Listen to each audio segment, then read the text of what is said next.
Halo, perkenalkan nama aku Ajeng Lara Erika dari kelas 12 MIPA 1 nomor absen 3. Selanjutnya kita bakal bahas tentang reformasi.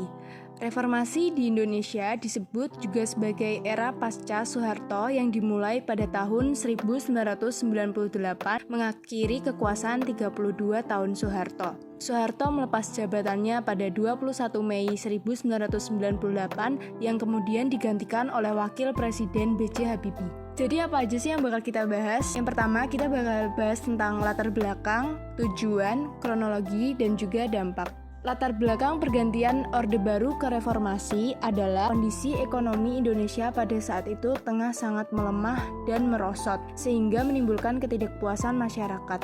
Ketidakpuasan ini kemudian semakin membesar dan memicu terjadinya demonstrasi besar-besaran yang dilakukan oleh berbagai aksi di wilayah Indonesia. Kerusuhan-kerusuhan terjadi hampir di setiap daerah Indonesia. Akibatnya pemerintahan Orde Baru di bawah kepemimpinan Presiden Soeharto pun mendapat banyak tekanan politik baik dari dalam negeri maupun luar negeri.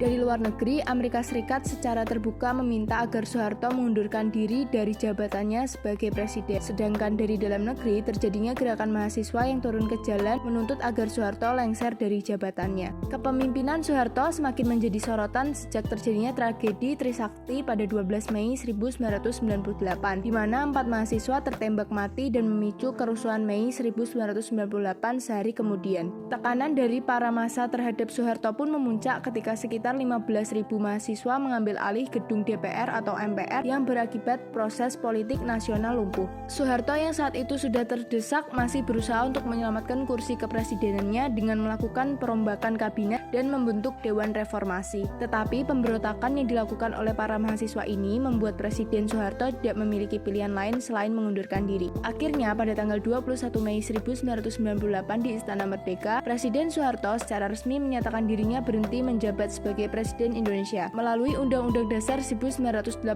Pasal 8, Soeharto segera mengatur agar Wakil Presiden B.J. Habibie disumpah untuk menjadi penggantinya di hadapan Mahkamah Agung. Sejak saat itu, kepemimpinan beralih dari Soeharto ke B.J. Habibie dan terbentuk era reformasi. Yang kedua, tujuan. Tujuan dari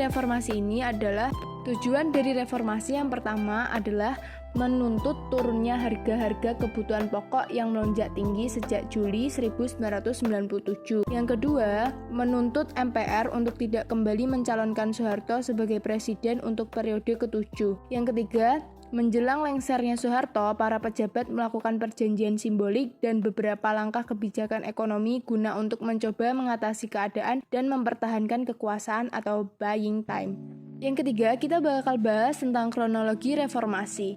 Pada tanggal 5 Mei 1998, 20 mahasiswa Universitas Indonesia mendatangi gedung DPR MPR untuk melakukan penolakan terhadap pidato pertanggungjawaban yang disampaikan pada sidang umum MPR.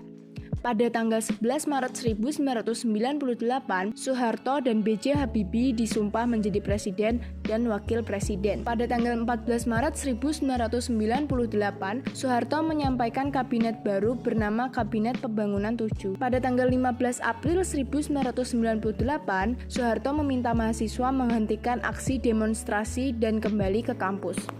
Pada tanggal 1 Mei 1998, Soeharto melalui Menteri Dalam Negeri dan Menteri Penerangan Alwi Dachlan mengatakan reformasi baru bisa dimulai tahun 2003. Kemudian pada tanggal 2 Mei 1998, Soeharto meralat pernyataannya bahwa reformasi bisa dimulai sekarang, yaitu pada tahun 1998. Pada tanggal 4 Mei 1998, mahasiswa di Medan, Bandung, dan Yogyakarta melakukan demonstrasi besar-besaran karena menyambut kenaikan harga bahan bakar minyak sejak tanggal 2 Mei 1998. Pada tanggal 5 Mei 1998, demonstrasi besar-besaran kembali terjadi di Medan yang berujung kerusuhan.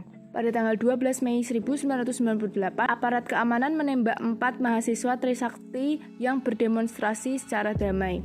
Pada tanggal 13 Mei 1998, Mahasiswa di Jakarta, Bogor, Tangerang, dan Bekasi datang ke kampus Trisakti untuk mengungkapkan duka cita yang berujung kerusuhan. Pada tanggal 14 Mei 1998, Soeharto bersedia mengundurkan diri. Kemudian pada tanggal 15 Mei 1998, Soeharto membantah bahwa ia ingin mengundurkan diri dari jabatannya. Pada tanggal 16 Mei 1998, warga asing berbondong-bondong kembali ke negeri mereka.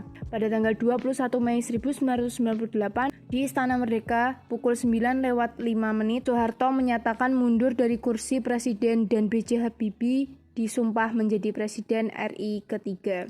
Yang keempat, apa saja dampak yang terjadi pada masa reformasi ini? Yang pertama, kebebasan menyampaikan pendapat. Kedua, masalah duifungsi ABRI. Yang ketiga, reformasi di bidang hukum. Sekian pembahasan tentang reformasi di video kali ini. Terima kasih sudah menonton dan semoga bermanfaat.